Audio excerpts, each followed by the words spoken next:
MashaAllah. There is a word in English, leadership is always a symbol of perfection.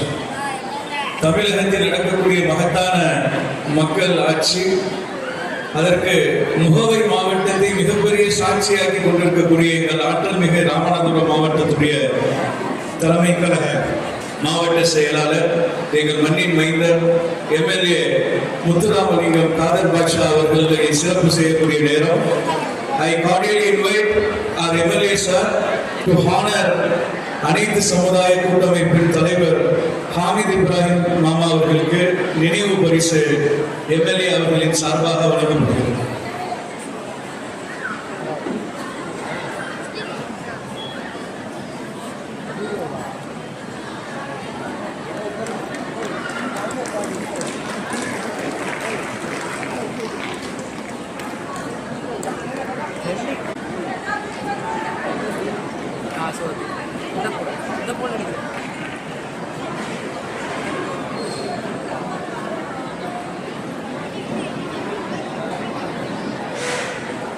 அதனைத் தொடர்ந்து இன்றைக்கு தமிழகத்திற்கு பெருமை சேர்த்து, அதுவும் குறிப்பாக எந்த மாவட்டத்தை கல்வியில் பின்தங்கிய மாவட்டம் என்று உலகம் சொல்லியதோ அத்தகைய ராமநாதபுரம் மாவட்டத்தில் ஒரு சிறிய ஊரில் ஒரு தலை சிறந்த ஒரு பேர் பெற்றிருக்கக்கூடிய நபர் எங்கள் அருமை சகோதரர் சிங்களுக்கு பேர் தந்து ஷேக் முகமது ரியாசுதீன் அவர்கள் யூபிஎஸ்சியில மிகப்பெரிய தேர்வு பெற்று இந்த மாவட்டத்திற்கும் மாநிலத்திற்கும் பெருமை சேர்ந்திருக்கிறார்.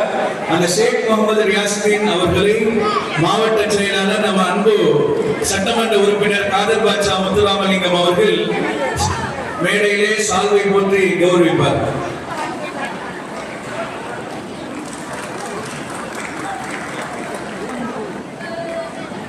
எங்களுடைய ஆற்றல் மிகு மாவட்ட செயலாளர் சட்டமன்ற உறுப்பினர் எங்கள் அன்பு சகோதரர் காதர் பாட்ஷா முத்துராமலிங்கம் அவர்களை சிறப்புரையாற்ற வருமாறு அன்போடு அழைக்கிறேன்.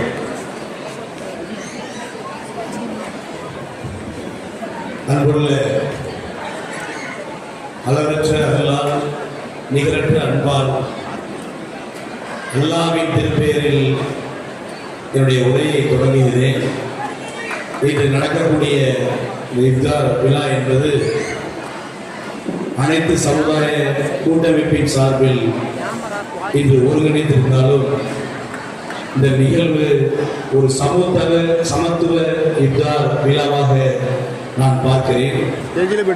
3 மதங்களை சார்ந்த மக்களை கௌரவித்து ராமநாதபுரம் மண் மதசார்பற்ற மண் என்பதற்கு ஒரு எடுத்துக்காட்டான சான்றாக இந்த இஃப்தார் விழாவை ஒருங்கிணைத்திருக்கக்கூடிய மரியாதைக்குரிய அனைத்து சமுதாயத்தினுடைய தலைவர், மரியாதைக்குரிய அருமை அண்ணன் அவர்கள் ஹாமித் அவர்களையும், பொதுச் செயலாளர் அருமை அண்ணன் ஷேக் சுல்தான் அவர்களையும், அவரோடு அனைத்து சமுதாய நிர்வாகத்தின் சார்பில் பல்வேறு முன்னேற்பாடுகள் ஏற்படுத்தியிருக்கக்கூடிய அனைத்து நல் உள்ளங்களுக்கும் என்னுடைய நன்றிகளையும் பாராட்டுகளையும் நான் தெரிவித்துக் கொள்ள கடமைப்பட்டிருக்கிறேன்.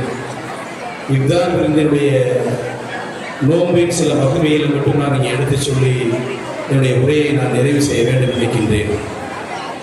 இறைவன் ஒருவன், இவன் எங்கும் நிறைந்திருக்கிறார். நோம்பின் மகிமைகளை பற்றி நாம் சொல்ல வேண்டும் என்றால், நோன்பு என்பது இறைவனின் கட்டளை. பிறரது பசியை நாம் புரிந்து கொள்வதற்கான மாதம் என்பதை நாம் எண்ணி பார்க்க வேண்டும். வருடத்தில் எத்தனையோ மாதங்கள் வந்தாலும் ஒரு புனிதமான இந்த மாதத்தை நாம் எண்ணி பார்க்க வேண்டும். பிறரினுடைய பசியை நாம் உணர்ந்து கொள்வதற்கான ஒரு காலகட்டமாக இந்த நோன்பு நம்மளை உணர்த்துகிறது. இறைவனுடைய உணர்த்தல் என்பதில் நாம் அறிந்தவற்றில் ஒரே ஒரு கருத்தை மட்டும் பதிவு செய்ய வேண்டும் என்றால், இந்த நாட்களில் 27வது நாள் என்பது மிக முக்கியமான நாள். அன்றுதான் நம்முடைய நோம்பினுடைய மகிமையிலே 27வது நாள் தான் நம்முடைய நபிகள் நாயகத்தின் மூலமாக குர்ஆனை இந்த மக்களுக்கு தந்த நாள். ஆகவே அதை யாரும் என்று மறந்துவிட முடியாது. இந்த நோம்பினுடைய சிறந்த நாட்களில் 27வது நாள் என்பதை மிக புனிதமான நாளாக நாம் உணர்த்துகிறோம். இவையெல்லாம் இஸ்லாத்தினுடைய சில கடமைகளாக இருந்தாலும் நம்முடைய மாவட்டத்தினுடைய மண் சார்ந்த வரலாறு என்பது இங்கு வாழக்கூடிய மக்களிடத்தில் ஒரு சமூக ஒற்றுமைக்கான பல்வேறு ஆளுமைகள் நமக்கு தந்துவிட்டு சென்றிருக்கிறார்கள். அதை பின்பற்றி நம்முடைய கீழக்கரை மாநகரத்தில் இருக்கக்கூடிய அனைத்து சமூகம் அனைவரையும் அனைவருக்கு பொது சேவையிலே எம்மதமும் எங்களுக்கு சம்மதம்தான் என்று சொல்லி இந்த விழாவை நீங்கள் தொடங்கியிருக்கின்றீர்கள். இது இந்த இஃப்தார் விருந்து என்பது முதல் வருடமாக நீங்கள் தொடங்கப்பட்டாலும் இப்பொழுது இதிலே 3500 பேர் கலந்து கொண்டதாக எனக்கு செய்தி எட்டப்படுகிறது. இன்னும் வருங்காலங்களில் நம்முடைய அனைத்து சமுதாய கூட்டமைப்பு ஒவ்வொரு வருடமும் நீங்கள் நடத்த வேண்டும். அந்த நடத்தக்கூடிய விழா என்பது எங்களை போன்ற பொது வாழ்க்கையில் இருக்கக்கூடியவர்களுக்காக நீங்கள் துவா செய்ய வேண்டும்.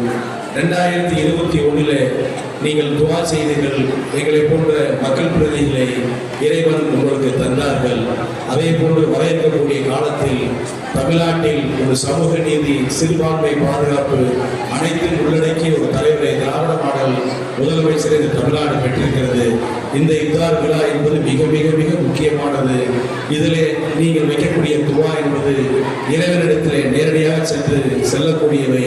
அதன் மூலமாக இறைவனுடைய அருட்கொடை தமிழ்நாடு பரவ வேண்டும் என்பதை கூடத்தில் நாம் வேண்டுகோளாக வைத்துக் கொண்டு கடந்த 5 ஆண்டு காலத்தில் எண்ணற்ற திட்டங்களை கீழக்கரை பகுதிக்கு நம்முடைய திராவிட மாடல் முதலமைச்சர் தந்திருக்கிறார்.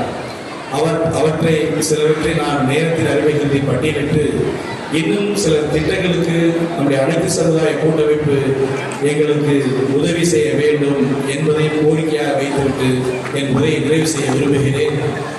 நம்முடைய 1971ஆம் ஆண்டு திராவிட முன்னேற்ற கழகத்தினுடைய அன்றைய முத்தமிழக டாக்டர் கலைஞர் முதலமைச்சராக இருக்கிற பொழுது, இனமான பேராசிரியர் மக்கள் நல்வாழ்வுத்துறை அமைச்சராக இருக்கிற பொழுதுதான் கீழை மாநகரத்திற்கு ஒரு பொது மருத்துவமனை தந்தார். அது மக்களுடைய பெருக்கம் நகரத்தினுடைய விரிவாக்கத்தின் காரணமாக பயன்பாட்டிலே மிகப்பெரிய முக்கியமான ஒரு இடமாக அமைந்தது. இதை உங்களின் சார்பில் மாண்புமிகு மக்கள் நல்வாழ்வுத்துறை அமைச்சகத்தில் நான் 2022ஆம் ஆண்டு நேரடியாக அழைத்து வந்து கோரிக்கை வைத்தோம். 100 படுக்கை வசதி கொண்ட ரூபாய் 10 கோடி மதிப்பீட்டில் ஒரு மிகப்பெரிய பொது மருத்துவமனையை மாவட்ட அளவில் தரம் உயர்த்தப்பட்ட ஒரு பொது மருத்துவமனையை நமக்கு தந்திருக்கின்றார்கள். இது நம்முடைய திராவிட மாடல் முதலமைச்சருடைய சாதனைகளில் ஒன்றாக நான் கருதுகிறேன். அது மட்டுமல்ல, நம்முடைய முத்தமிழறிஞர் டாக்டர் கலைஞர் அவர்கள் காவேரி கூட்டு குடிநீர் திட்டத்தை தந்தார். இன்றைய நம்முடைய திராவிட மாடல் முதலமைச்சர் அவர்கள் திருச்சியில் இருக்கக்கூடிய கரூர் நஞ்சல் புகழூரிலிருந்து நம்முடைய கீழக்கரைக்கு மட்டும் தனி பிரயத்தனமாக 220 கோடி மதிப்பீட்டிலே குடிநீர் தண்ணீர் வழங்குவதற்காக ரூபாய் 220 கோடி மதிப்பீட்டிலே வழங்கக்கூடிய அந்த கூட்டு குடிநீர் திட்டத்தின் மூலமாக 15,000 தனியார்களுக்கு இணைப்புகளை கீழக்கரையிலே வழங்கியிருக்கின்றார்கள். இது ஒரு மிகப்பெரிய சாதனையாக நான் கருதுகிறேன். அது மட்டுமல்லாமல் ஆரம்ப சுகாதார நிலையங்கள் கீழக்கரைக்கே 2 நாம் பெற்றுக் கொடுத்திருக்கிறோம். இவையெல்லாம் செய்ததாக இருந்தாலும் சட்டப்பேரவை உறுப்பு நிதியில் இந்த கீழை மாநகரத்திற்கு 1 கோடி தந்திருக்கிறோம். நம்முடைய பாராளுமன்ற உறுப்பினர் அவருடைய நிதியிலே இந்த நிதியாண்டில் மட்டும் 1 கோடி உயர்கோபுர மின்விளக்குகளுக்காக நம்முடைய கீழை மாநகரத்திற்கு தந்திருக்கிறார். இவையெல்லாம் நாங்கள் செய்த சாதனைகளாக இருந்தாலும் அறிவுசாரா நூலகம் இந்த நம்முடைய கீழை மாநகரத்திற்கு அமைக்க வேண்டும். அதற்கு நம்முடைய அனைத்து சமுதாய கூட்டமைப்பு நீங்கள் நம்முடைய அரசுக்கு இடத்தை தர வேண்டும். ஏற்கனவே இடம் பெறுவதற்கு நீங்கள் இசைவிருக்கின்றீர்கள். இந்த ஊருக்கு நல்ல பல திட்டங்கள் வர வேண்டும் என்றால் நம்முடைய அனைத்து சமூகத்தின் சார்பில் வழங்கக்கூடிய இடத்தின் மூலமாகத்தான் நம்முடைய நகரத்தை விரிவாக்கம் செய்து நகரம் வளர்ச்சியடைவதற்கு இன்றியமையாத பல்வேறு திட்டங்கள் வருவதற்கு சாத்தியக்கூடாகும். ஆகவே நல்ல பல சேவைகளை செய்யக்கூடிய நீங்கள் அரசிற்கும் இதே போன்ற மகத்தான திட்டங்கள் கீழே மாநகரத்துக்கு வருவதற்கு குற்றத்துறையாக இருக்க வேண்டும் என்று கேட்டு இந்த விழாவிலே அனைத்து கட்சியும் ஒருங்கிணைத்து எனக்கு முன்னால் நம்முடைய பாராளுமன்ற உறுப்பினர் உரையாற்றி சென்றிருக்கின்றார். நம்முடைய எஸ்டிபி கட்சியுடைய தலைவர் உரையாற்றிருக்கிறார். எனக்கு பின்னால் விடுதலை சிறுத்தைகளுடைய பேரியக்கத்தினுடைய சட்டப்பேரவை உறுப்பினர் அருமேஸ்வர் ஷா நவாஸ் உரையாற்றிருக்கிறார். நம்முடைய இந்திய யூனியன் முஸ்லிம் கட்சியின் சார்பில் முன்னாள் வகுப்பு தலைவர், முன்னாள் பாராளுமன்ற உறுப்பினர் அருமை அண்ணன் மற்றும் எண்ணற்ற பல்வேறு இயக்கங்களை சார்ந்த காங்கிரஸ் இயக்கங்களை சார்ந்தவர்களாம் பேசுவதற்காக இருக்கிறார்கள். நம்முடைய திராவிட முன்னேற்ற கழகத்தின் சார்பில் முன்னாள் அமைச்சர் மரியாதைக்குரிய அருமையண்ணன் அன்பராஜா போன்றவர்களாம் பேச இருக்கிறார்கள். நேரத்தின் அருமைகளை தொடர்ந்து நல்ல பல திட்டங்களை செய்யக்கூடிய இந்த அனைத்து சமுதாய கூட்டமைப்புக்கு என்றும் உங்களால் உருவாக்கப்பட்ட சட்டமன்ற உறுப்பினர் என்கிற முறையில் உற்ற துணையாக நான் இருப்பேன். பேர் ஆதரவோடு எனக்கு இந்த வாய்ப்பு தந்திருக்க உங்களிடத்தில் மீண்டும் ஒரு கோரிக்கை. 2021ஆம் ஆண்டு உங்களின் துவாவின் காரணமாக நல்லாட்சி தமிழ்நாட்டிலே அமைந்தது. மீண்டும் நீங்கள் இப்போ வைக்கக்கூடிய துவா இறைவன் அருளால் எங்கும் பறந்து கிடக்கக்கூடிய இறைவனுடைய அருளால் மீண்டும் தமிழ்நாட்டில் நம்முடைய திராவிட மாடல் முதலமைச்சர் வருவதற்கு அனைத்து நல் உள்ளங்களின் சார்பாகவும் இன்று ஏராளமான மகளிர்கள் கூடியிருக்கின்றீர்கள். இந்த மகளிர் தினத்திலே உங்களுடைய துவாவை நிறைவேற்றும் விதமாக அதன் மூலமாக தமிழ்நாட்டில் நல்லாட்சி அமைவதற்கு இறைவனிடத்திலே வேண்டி விரும்பி கேட்டு தந்த வாய்ப்பு நன்றி பாராட்டி விரும்புகிறேன். நன்றி.